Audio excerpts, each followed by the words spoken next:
komentarnya terkait dengan 14,5 miliar untuk dana pendidikan. Beasiswa. Ya, beasiswa.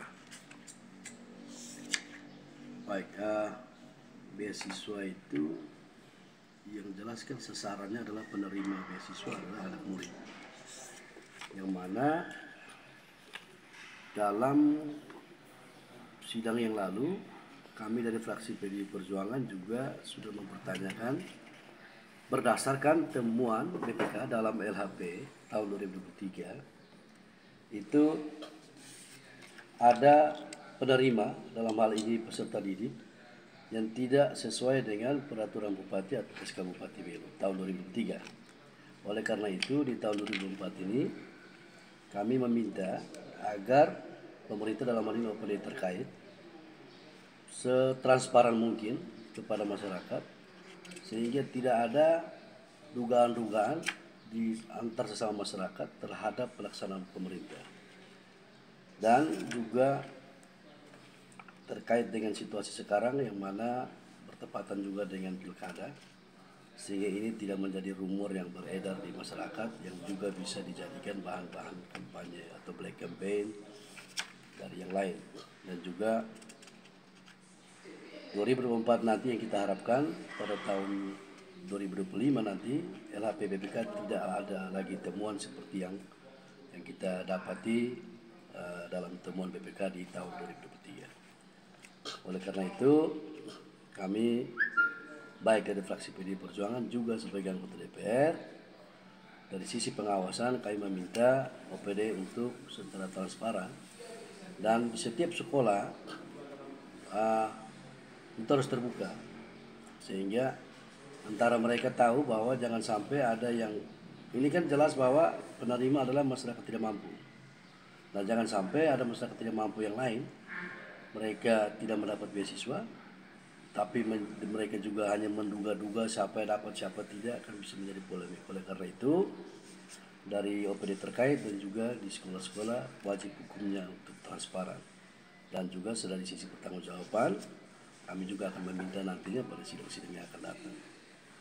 Itu soal temuan itu berapa? Ini berdasarkan LHP tahun 2003 kurang lebih ada 447 juta. Dan sesuai jawaban pemerintah, kebetulan waktu itu kami PDI Perjuangan mempertanyakan ini, dan sesuai jawaban pemerintah sudah dikembalikan ke kas daerah dengan angka tersebut. Nah, tapi pada prinsipnya bukan soal mengembalikan, tapi soal asas manfaatnya. Karena dari sisi pembiayaan itu kan ada namanya juga perencanaan. Perencanaan bersumber dari mana? Bersumber dari pendataan. Pendataan siapa? Pendataan masyarakat tidak mampu yang anaknya wajib menerima beasiswa tersebut. Sehingga bukan soal pengembaliannya, tapi soal dari perencanaan sampai pada pelaksanaan. Itu.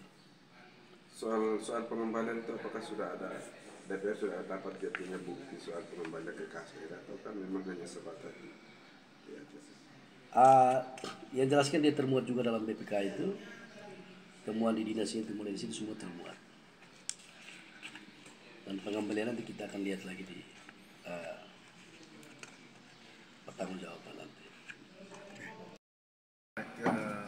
Selamat siang semua. Yang pertama terkait temuan ini juga dalam pemandangan umum fraksi Nasdem kita mempertanyakan karena adanya temuan pada LHP BPK tahun 2023, jadi anggaran APBD 2023 yang LHP-nya ada temuan dan jawaban pemerintah seperti tadi disampaikan oleh ketua. Tetapi yang paling fatal adalah kenapa ada temuan karena beasiswa bagi masyarakat tidak mampu, tetapi yang terima itu adalah anak ASN. Dalam temuan itu anak dari PNS menerima, anak yang berKTP luar Belu menerima, sehingga menurut Nasdem bahwa ini syarat dengan KKN, dan kita minta list atau daftar nama penerima beasiswa itu sudah berulang kali sampai saat ini belum diberikan oleh pemerintah. Sehingga saran saya juga wartawan perlu menggali atau meminta daftar nama-nama tersebut untuk kita bisa memastikan agar tahun mendatang tidak lagi ada nama-nama penerima yang adalah anak dari ASN atau nama-nama yang syarat dengan KKN tersebut. Itu terkait temuan dan harapan kita ke depan. Dan di dalam APBD 2024 khususnya perubahan yang sementara dijalankan ini dalam rapat Badan Anggaran, saya dengan Pak Febi juga di Badan Anggaran, memang ada sekitar 14-an miliar yang kemudian yang dalam penetapan APBD Induk 2023 itu diposkan dalam bentuk gelondongan, tidak merinci pada bantuan pendidikan. Pada perubahan ini yang digeser, jadi tidak ada di dalam program APBD murni atau APBD 2023-2024 induknya itu tidak ada pengadaan seragam, tidak ada pengadaan tas bagi siswa SD, SMP.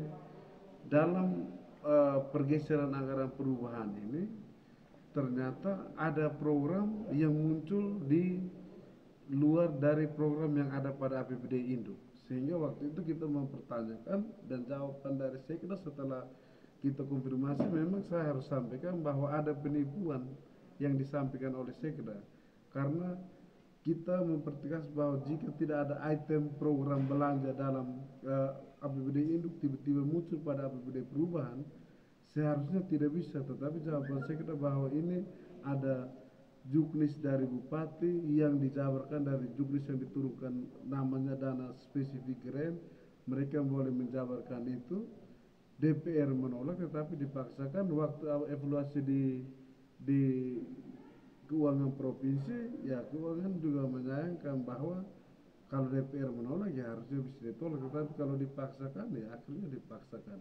Tetapi pada intinya bahwa memang program itu untuk masyarakat, harapan kita jangan berbalut kepentingan politik, jangan anggaran pendidikan yang bisa untuk kebutuhan yang lebih mendasar, tetapi dibalut untuk kepentingan politik yang dikampanyekan dalam momentum pilkada ini, yang anggarannya juga cukup signifikan. Dan memang dalam item belanja itu yang sempat kita pertanyakan, karena ada bantuan seragam untuk siswa-siswi SLTA, sedangkan SLTA itu merupakan wewenang provinsi dan segala koordinasi sistem pendidikannya lewat provinsi, tetapi ada dan akhirnya jawaban bahwa itu salah, keliru penulisan. Nanti untuk buktinya bisa dilihat di APBD perubahan yang nanti kalau apa saya bisa berikan. Intinya kita sebagai DPR memberikan informasi sebagai jawaban atas tuntutan undang-undang dalam hal ini keterbukaan informasi publik, dan juga untuk mencegah agar ke depan orang-orang yang menerima bantuan ini lebih tepat sasaran. Terima kasih.